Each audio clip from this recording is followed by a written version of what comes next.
Hey guys, Rockingtheblade here once again. What's up, everybody? Welcome to my spoiler-free movie review of James Bond's No Time to Die, the 25th Bond film in the James Bond franchise. What's up, guys? So, how was it, and how does it stack up to the other Daniel Craig led James Bond films? It was pretty damn good. Not as good as Skyfall, though. Skyfall will always be my favorite Daniel Craig led Bond film, along with song.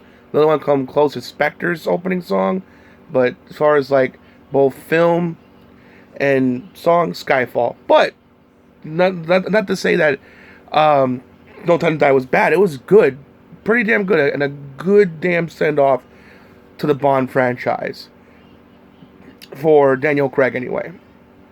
And it was fun, man. But let's get the bet out the way. What I didn't like about the movie. For Robbie Merrick, who plays the main villain in this movie, you also know him playing Freddie Mercury from Bohemian Rhapsody. Excellent film, by the way. I also did a review on it if you want to check out my thoughts on that. He was weak in this movie. And not him. As an actor, he did great.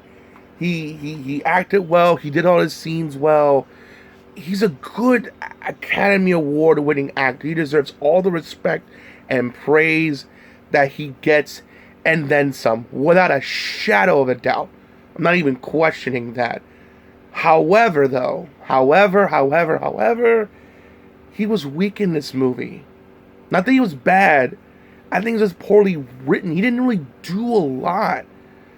Unlike the main villain from Skyfall, who was vastly better.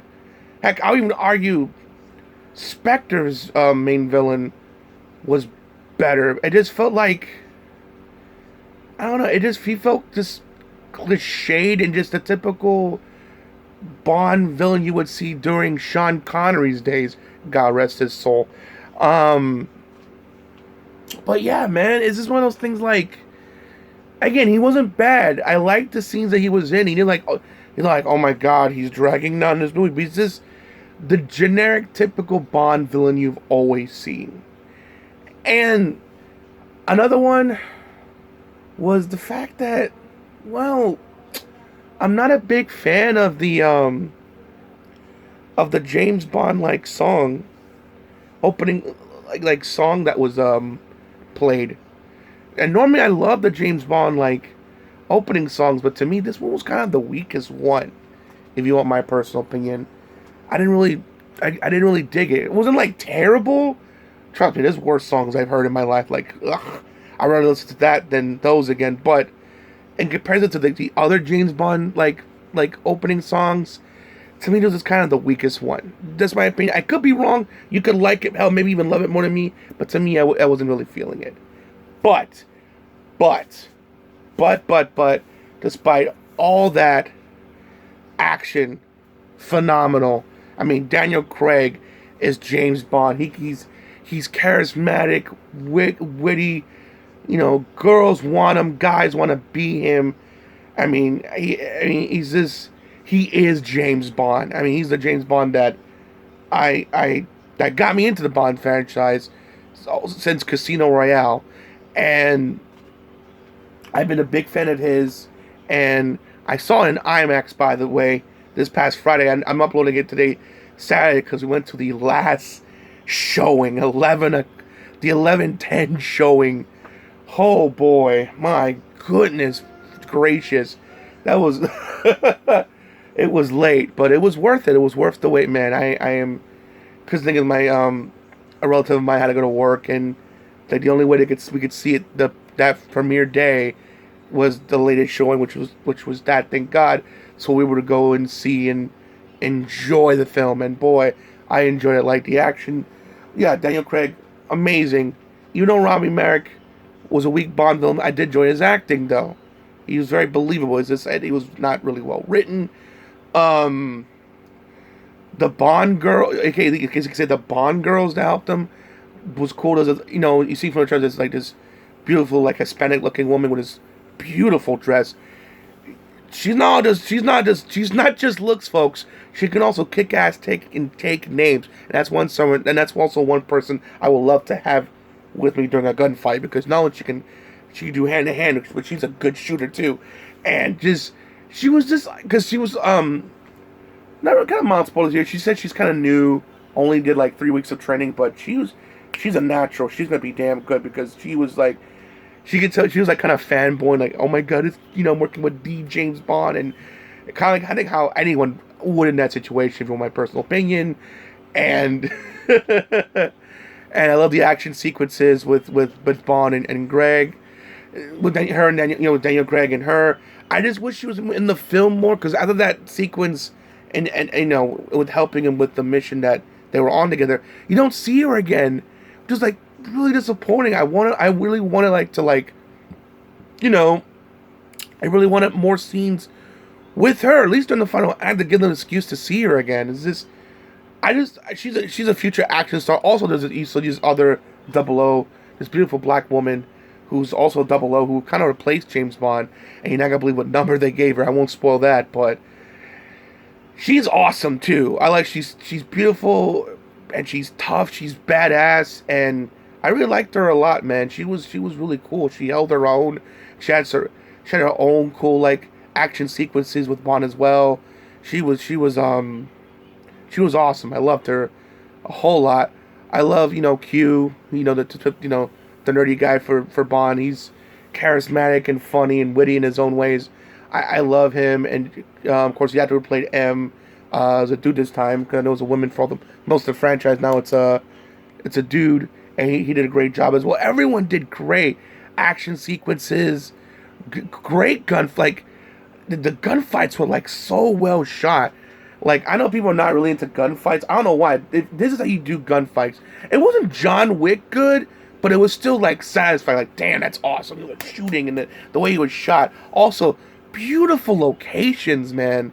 God, that's the thing I love about the Bond films. They really like.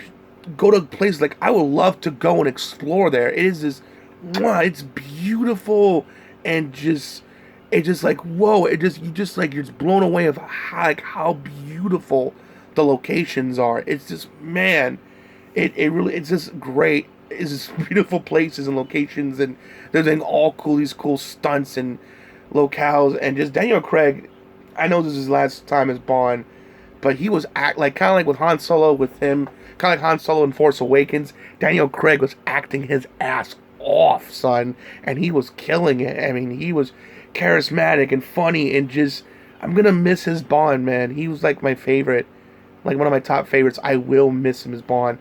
He was so damn good, man. He was killing it. He's why he got the role for Casino Royale, because he really helped Bond stay relevant throughout the years, man, and continue to make excellent films. Even at his weakest with Spectre, it was still an enjoyable ride. And same thing with No Time to Die, man. Basically the plot, he's in retirement with this girl from Spectre, letting off from Spectre. Things happen, they had to get separated, and then they meet up again, because Rami Malek's character is up to no good, making a bioweapon that can potentially destroy the world. Typical villain stuff. So it forces Bond out of retirement to figure out what's his plan is and how to stop him to save the world, like James Bond always does. Also, that's a basic plot of it without trying to get into spoilers, but it's good. I mean, I guess another negative, like, I wish it delved into more Bond's like past. It's still kind of a mystery. I wish we get to find out more about Bond, but we never do. Other than he wants to just live a normal life and be happy with a family, which I think he deserves, considering the many times this dude has saved the world. He deserves to be some happiness. So, also, going back on the action sequences real quick, the 4 scene you saw in a little bit of the trailer, that was probably another great sequence too. Oh my god, like, setting up traps to the villains and just using the environment against them. Well shot action sequence, cool chase scenes. Also he looked the part. Of course, the cars, so cool. Some cool gadgets here and there. And also doing some throwbacks to like the older Bond films. It's a damn good film from start to finish, despite some problems. with the song and the villain, and also maybe not touching on Bond's origin. Daniel Craig as Bond was great. Great action sequences. Great set pieces. Yeah. James Bond as Daniel Craig was great. Cool action sequences. Cool cars. Cool looking costumes. Cool locations. I mean, just overall, just a great send off to an otherwise overall great Bond franchise, which I thoroughly enjoyed. I'm sorry, I stumbled there. I don't want to do the whole video again. Well, you get my point. You know what I'm saying. Just repeat it one more time. Daniel Craig's James Bond. Amazing. Great locations. Great fight scenes. I love how they look. Just overall, just a damn good Bond film. And if this is the last one from Daniel Craig, he went off with a bang, in my opinion. I know others might disagree, but I enjoyed it. It was a damn good time. Other words, go see it. If you don't want to see it in the IMAX, I understand. Again, it's like $80 pricey, but still, go see No Time to Die. Because there's not a lot of spy movies anymore. Fellas are coming out dying breed, not only in movies, even in games, too. Like, when's the next Splinter Cell, man? Come on. Jeez. And we know we're not getting out of the Metal Gear for obvious reasons, Konami being Konami, and Ubisoft, what are you waiting for with Splinter Cell? Seriously. It's like, whatever, man. Alright, anyway, forget that. In the comment section below, who's your favorite James Bond actor? What's your favorite Bond film? And did you like this film? Did you not? Let me know in the comment section below. I want to hear your guys' thoughts on the matter. Alright, guys, I hope you enjoyed this review. And as always, please make sure to rate, comment, and subscribe. As always, Rockingtheblade signing out. Hope to see you guys again real soon. And of course, peace out. Have a great day. Bye-bye.